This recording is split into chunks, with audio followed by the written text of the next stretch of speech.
So in this video, we're going to take a quick look at how to update the firmware on your ELEGOO Mars 2 Pro.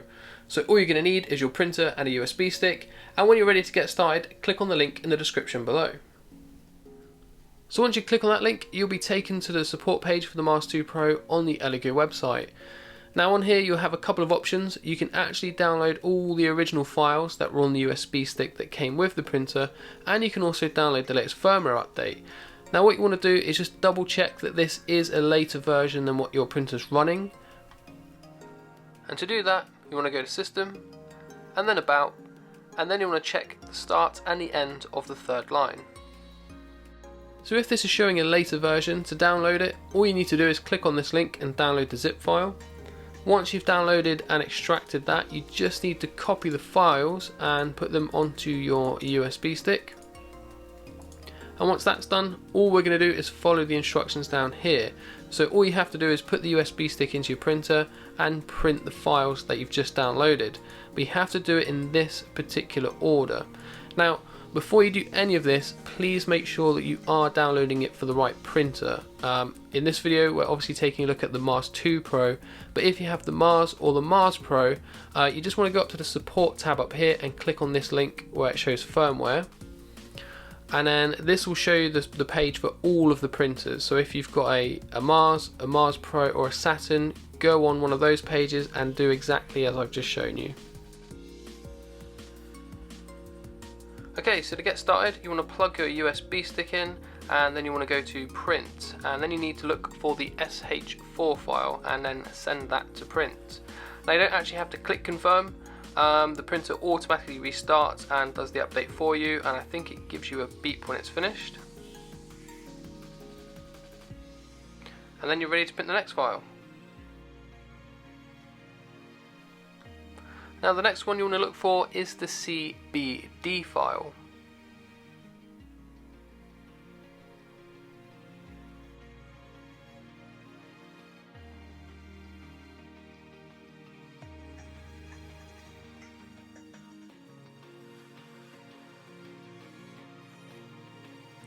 Now I didn't restart after installing the last file. I went straight ahead and carried on installing the next one, which is the logo file.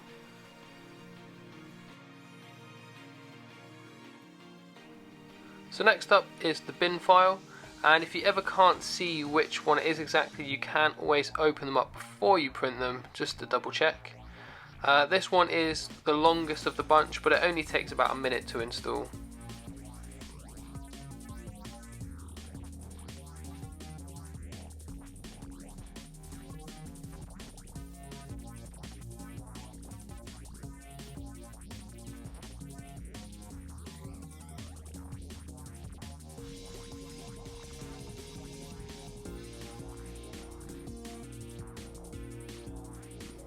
And to finish it off, the final one to do is the text file.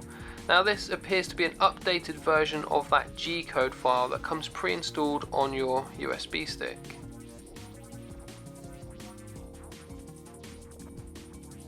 So after the text file finished, it was at this point I decided to reboot the printer just to make sure all those updates were applied properly.